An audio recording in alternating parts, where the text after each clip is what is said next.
In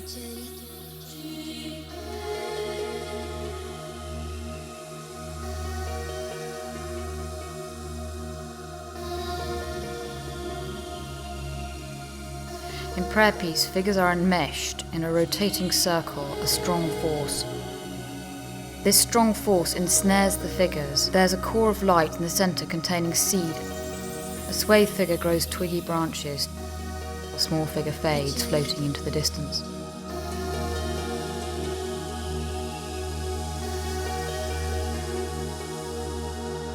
This is a calm, cool painting, although we are aware of a distant muffled howl or cry in the viscous air.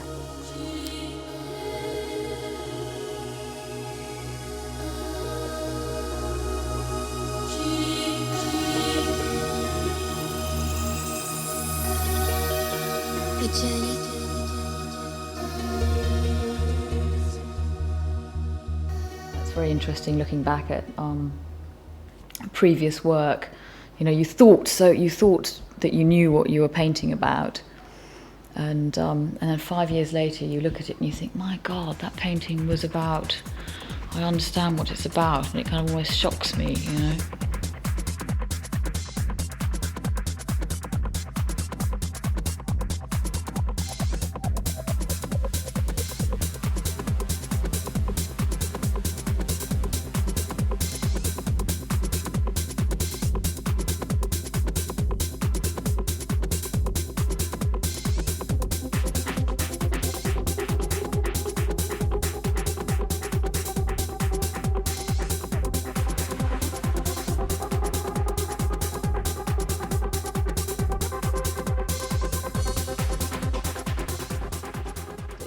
Etching is wonderful and I love it, and it's gorgeous, but I always etched like I paint.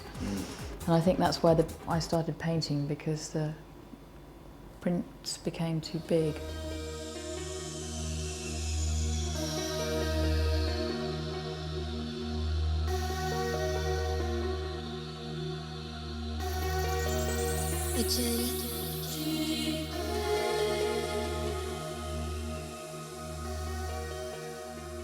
I think drawing is so, for an artist, it exposes, you know, like the soul, and not only that, but the actual ability to be able to draw.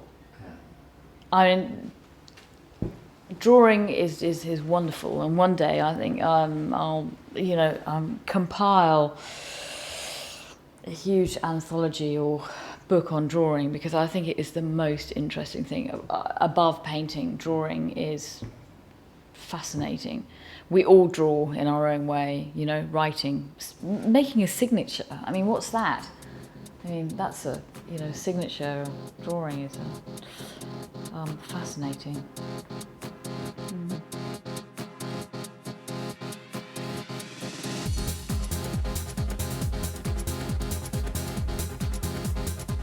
Got very, very stuck at the beginning of the year, and my kind of belief is that, you know, if you don't know, you know, if there's something that you can't draw, you've got a blockage in the painting, just draw anything. And I drew myself, which wasn't a very pleasant experience, but I just went on drawing myself. And in fact, it's been, yeah, it feeds all the other work. It's just the actual process of using a pencil, using pastel, using washes. It all feeds the work and ideas.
just nothing beats the actual hand-on drawing to work out, work through ideas.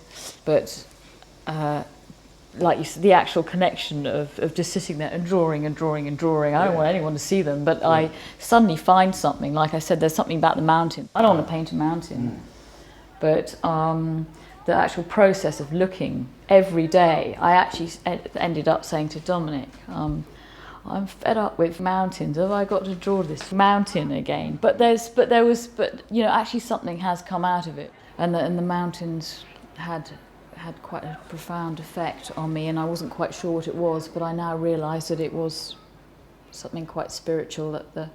That mountains are actually mountains. And I think Jung said something about mountains being a female symbol. No, these aren't the paintings in the show. These are the next series.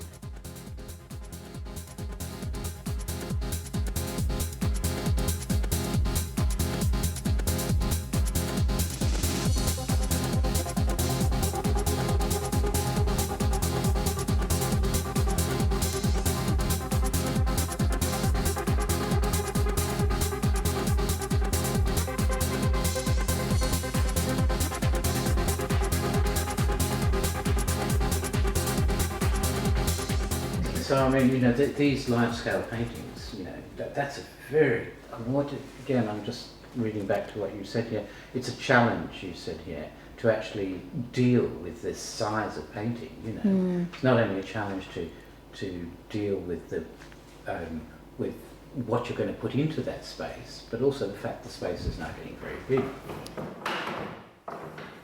I really enjoy putting stretches together, and I always enjoy actually working out on paper, kind of like, okay, well, what am I going to do? I'm going to do, oh, is this going to be 20 foot? How far can we go? Can we do it bigger? Or, you know, how's this going to work? And when the stretches all arrive in their pieces, I actually really enjoy putting them together, and getting the canvas on and priming them, because that's a period where you don't actually have to worry about the image. You know, it's kind of like a period where, oh, it's okay, you know, it's like having a bath or something in a way. It's fine, you know, you just got to put it together and and get it all perfect. Get a canvas tight. Did you literally put your canvases? Oh yes, yeah. I wouldn't let anyone else do it. No, they've got to be, because they've got to be right. They have to be heavy. They have to have. I like to add, because no one will do it for me. I like to add a half-inch lip on them, so the canvas is raised from the back bars, so I can actually kind of I'll make large gestures onto the canvas, and it's not going to get a mark on them. So you stretch them? Oh yes, without a doubt. Yes, definitely. With Dominic or by yourself? No, by myself. Oh God, no, by myself. No. I'm doing it for years. I wouldn't let anyone else interfere. No, so I think, I mean, that goes back to this, you know, like the rice and the good labour. You know, you have to put your foundations down properly, otherwise you're not going to go on to the next stage, you know, as an artist, or a gardener, or a filmmaker, or anything. You know, you've got to get your good sound or your good canvas there. And I just like to know, I like to do it myself, so I know exactly what I've got. And it's permanent and been done properly. But yes.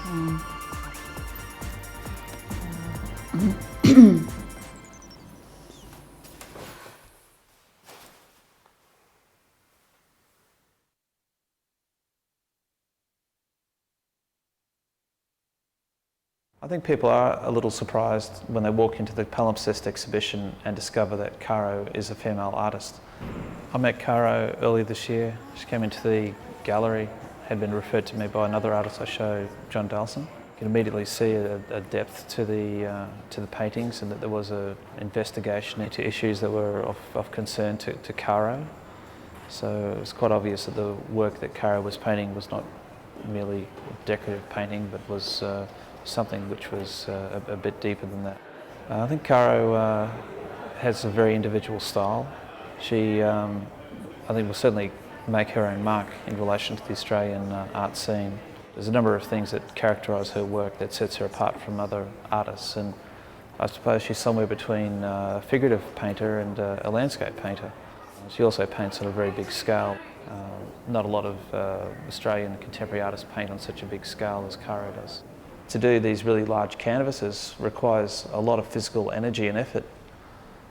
And I think that's the thing when people also get to meet Caro herself. She's such a diminutive woman. It's hard to believe that she could tackle such large canvases in such a physical way.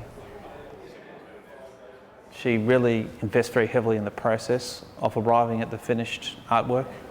So Caro is someone who paints and draws, and she develops swatches of colour and she works out those colours, and so that there's a lot of thought that is involved in the paintings. They're paintings that are quite easy to live with as well. They really grow on you. There is a great depth to her work.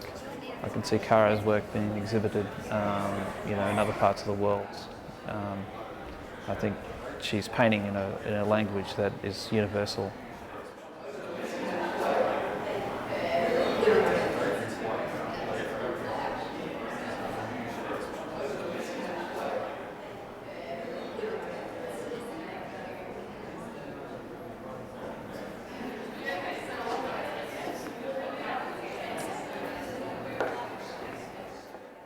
This exhibition is actually got like two phases in it, because it has work that was being developed over a period of probably like a period of a year, or maybe longer than that, maybe 2 years. So the paintings, all the drawings and paintings, drawings and ideas were there, and they were done at Bundanon,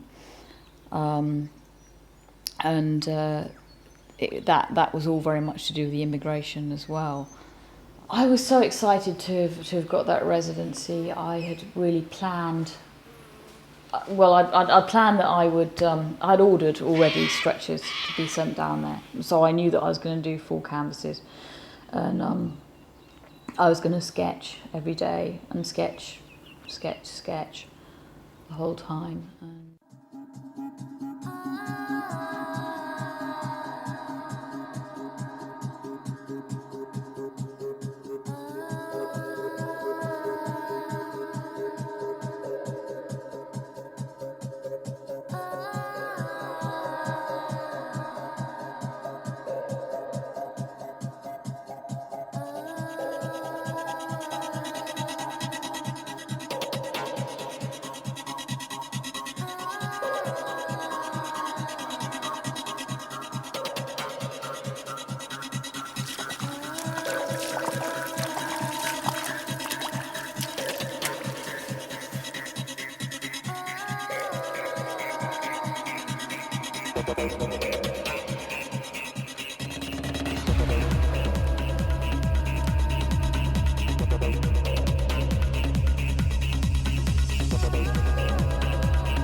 It gave me a studio ethic, actually, because it was the first time I had worked in a proper studio, painting studio, size, height, light, and I think that was actually quite a kind of seminal thing, actually being able to paint in a proper studio instead of a shoebox in London.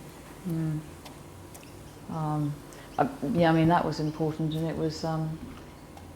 And just collating all the work and being able to stand back and look at it. You've got the sketches, you've got the paintings, you've got, I also had my little computer that I worked on there as well. So I kind of had everything. It was the first time I think I'd kind of had everything in that one area, and fully concentrated on ideas and work.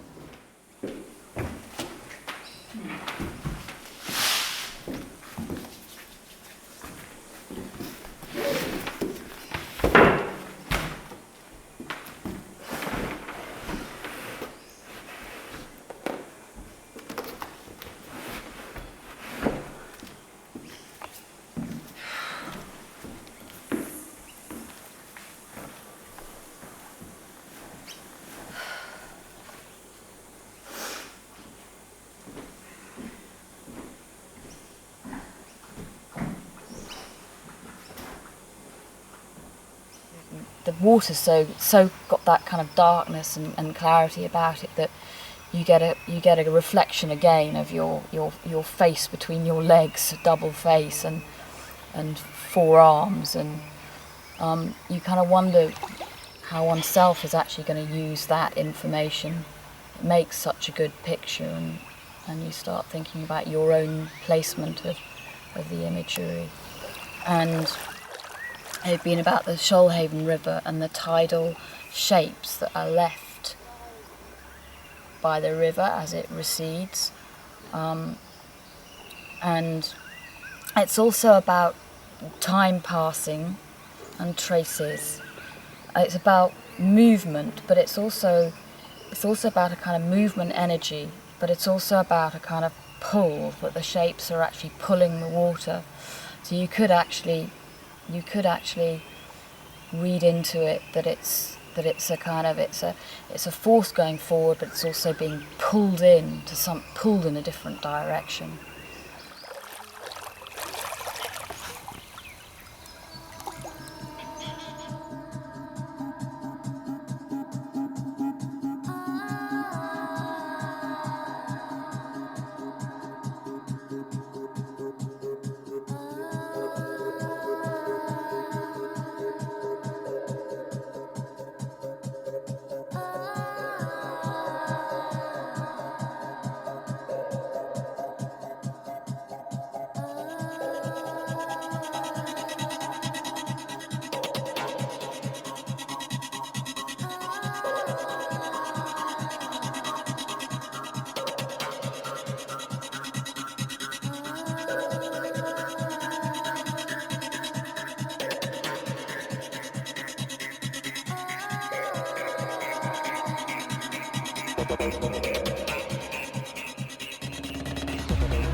Right. 12 years previously, Right. I had been up north. I'd been to Alice, I'd been to Catherine, so my first experiences were actually of the Aboriginal images and, you know, the big vast red desert and that kind of, you know, in my enthusiasm, that was what I took on. But I think now, you know, being slightly more mature, life goes on, and you take yourself and what you see, and in my work I basically see something and then I kind of put myself into it.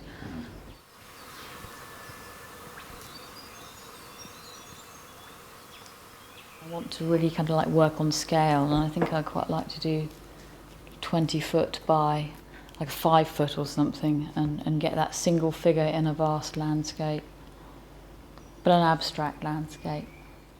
It's a gestural thing. It's actually physically, you know, being able to make a brushstroke that is a large gesture. And maybe I've got a thing where it's quite tactile. I kind of actually need to kind of, you know, if you're right up here with a little bijou painting, which can be so incredibly powerful if you're doing something as a small painting, but there's something about that scale. It's actually tangibly, it's kind of there. You can touch the canvas, you can use your hands and spread paint over it. Well, I did eventually go to art college. There's a great Stephen Cooper. There was a great teacher, artist, and we just had paper and basically, you know, don't use your hands.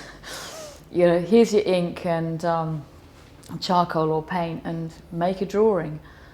And you know, that's what I say about drawing. You know, anything, rub your body on the canvas or whatever. It's just you know, it's getting that physicality, actually, which is very important, and maybe that goes back to the scale thing as well. Is that you know, your body is in relationship to that painting that's in front of you, which is, you know, if it's 10 foot, 9 foot, 8 foot, at least, you know, it's you and the painting. But if it's a little thing like this, it's something slightly different, because you can kind of like put it in your pocket. But if you've got a large scale, you're kind of like on equal terms or something. I'm not quite sure. I'm not quite sure what it is, really.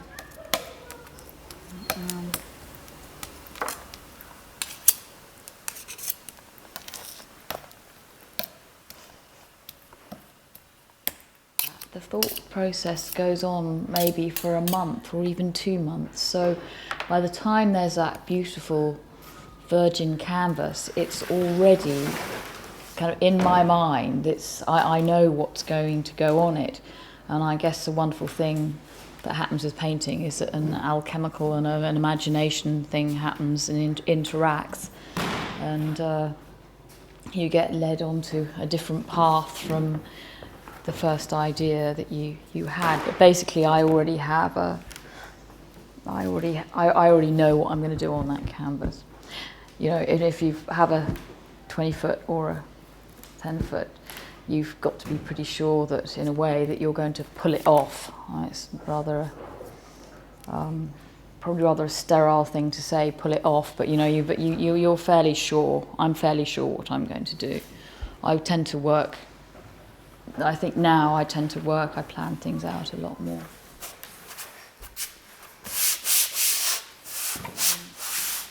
As well, you've got to have a kind of positive and a negative going on in the painting as well, polarities. And that's something I'm kind of very aware of in the most recent series of work. The cicatrice and the chard that are showing at the Metro. Is that kind of, to get that bite, you have to have a contrast, even if you want to do something very subtle. I think I first, like in etching, there always has to be kind of something that's, you have to have a dark and a light, or a emotion or a non-emotion, or a kind of raised texture, and to actually make things work. The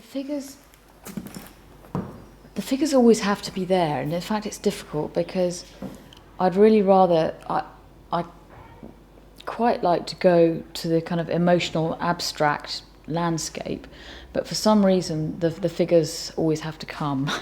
It's like it's something that is tangible for the viewer, so they develop. Yeah, it's more like a kind of, I think the figure's used as more like an icon, basically, and they find their story within the painting. But I think the landscape says what direction they're going in. Slightly difficult, Richard, because these 4 last paintings that are in the show with Michael Fox,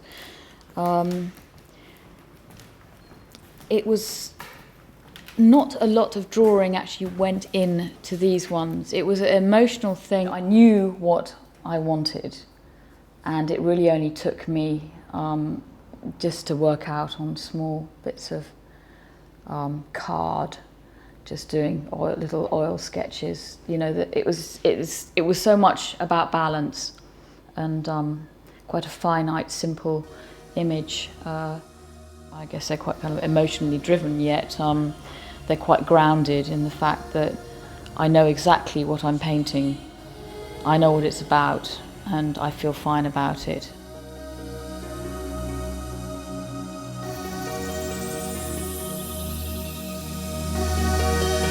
a journey.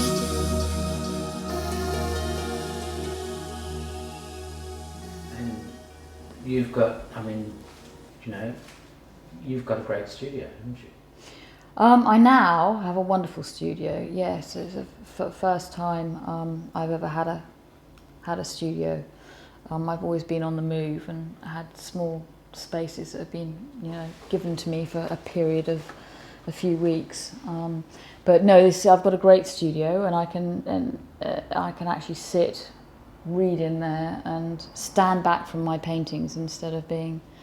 Usually, I've always had a small room and had my nose right up against the canvas, so I can actually really stand back and contemplate and think and have those moments where you contemplate instead of always being right up against a painting and painting. It's a great experience. I mean, having and I've actually now got an office right next to the studio that you won't have seen, but so I can go from the computer and then into the studio, which is just, you know, it's fantastic. It's all concentrated together.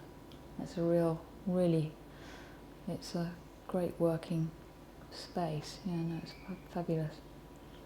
And is it important to you to leave a theme behind and to go into the next theme, the next area of? You mean clean the palette and then go on to the next? The next thought. How?